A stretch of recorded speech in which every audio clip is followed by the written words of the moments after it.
Сәлем достар, бүгін бізде екінші сабақ артикль. Жалпы артикль деген не? Ол қай кезде қолданылады?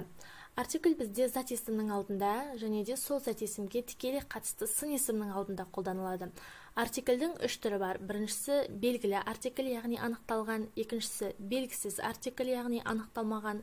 Үшіншісі артикльдің мүлде болмауы, яғни артикль мүлдем қолданылмайтын сәттер. Біріншісі белгілі артикль, яғни the артиклі туралы айтатын болсақ, ол қай кезде қолданылады? Мысалы, теңіз, арал, өзен, кеме, тау, қонақүй, кинотеатр, әлемнің төрт бұрышы, сонымен қатар country, sea, seaside сөздерінің алдында қолданылады. Мысал, the Black Sea is in the south of Russia. Қара теңіз Ресейдің оңтүстігінде. The United States of America. Немесе the Hilton, яғни қонақүйдің аты. Келесі, белгілі бір заттың мөлшері туралы айтылғанда, яғни is the butter in the fridge, яғни май тоңазытқышта ма. Келесі, бүкіл отбасының мүшелерін сипаттау барысында әулеттің тегінің алдында қолданылады. The Smirnoffs are at home. Смирновтар үйінде. Алдыңғы сөйлемде айтылып кеткен нәрсе туралы айтқанда.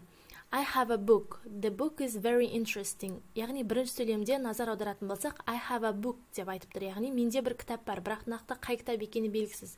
Енді келесі сөйлемде the book is very interesting. Яғни the book, яғни алдыңғы сөйлемдегі нақты сол кітаптың өте қызықты екендігін айтып тұр.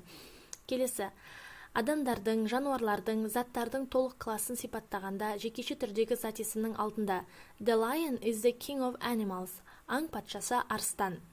Қайталанбас жалғыз дүние туралы айтқан кезде the sun is in the sky. Күн аспанда, яғни күн әлемде жалғыз. Сондықтан оның алдында the артиклі қолданылып тұр.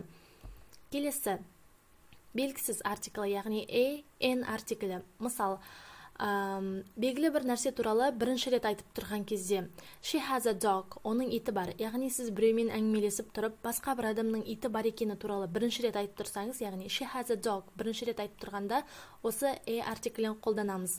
Келесі, мамандық, қызмет туралы айтқан кезде he is a teacher, ол мұғалім.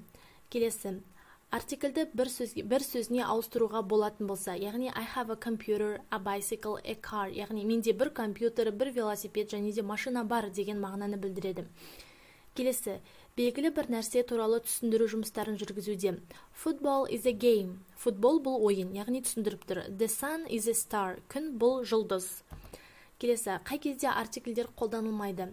Біріншісі, материктің, елдердің, штаттардың, қалалардың, көшелердің, көлдердің атауларының алдында артиклдер мүлдем қолданылмайды. Бірақ Republic, States, Kingdom сөздерінің алдында біз міндетті түрде the артиклін қолдануымыз қажет. Яғни бұл екі жағдайда шатастырып алмауымыз қажет. Мысалы, Астана is the capital of Kazakhstan. Бұл жерде Қазақстан сөзінің алдында ешқандай артикль қолданылып тұрған жоқ, себебі бұл мемлекеттің аты. Келесі, адамның аты жөні тегінің алдында қолданылмайды. My name is Bond, James Bond. Бұл жерде ешқандай артикль қолданып тұрған жоқпыз. Келесі, егер зат есімнің алдында анықтауыш болатын болса, яғни сын есім немесе көрсеткіш сын есім және тағы да басқалар болатын болса, онда артикль қолданылмайды. Мысалы, It's her friend, I like this dress. Бұл жерде ешқандай артикль жоқ. Келесі, no және де зат есім қосылған структурада артикль мүлдем қолданылмайды. Мысалы, I have no sister. Бұл жерде no сөзі бар және де sister бұл жерде зат есім, яғни бұл жерде ешқандай артикль жоқ. Келесі, жалпы бір нәрсеге қатысты көз қарасыңыз, идеяңыз туралы айтқан кезде, мысалы, I like music. Мен музыканы ұнатамын. Flowers are beautiful. Гүлдер бұл әдемі. Бұл жерде ешқандай да артикль қолданылып тұрған жоқ. Енді үй тапсырмасы. Төменде берілген бос орындарға артикль қойыңыз. Осы төмендегі бос орындардың барлығына өзіңіз қай артиклді қойғыңыз келеді, соны ойланып қойып, комментарияға жаза кетсеңіздер болады. Егер сіздер барлығын дұрыс тапсаңыздар, онда артиклдерді толық меңгердіңіздер деген сөз. Назарларыңызға рахмет.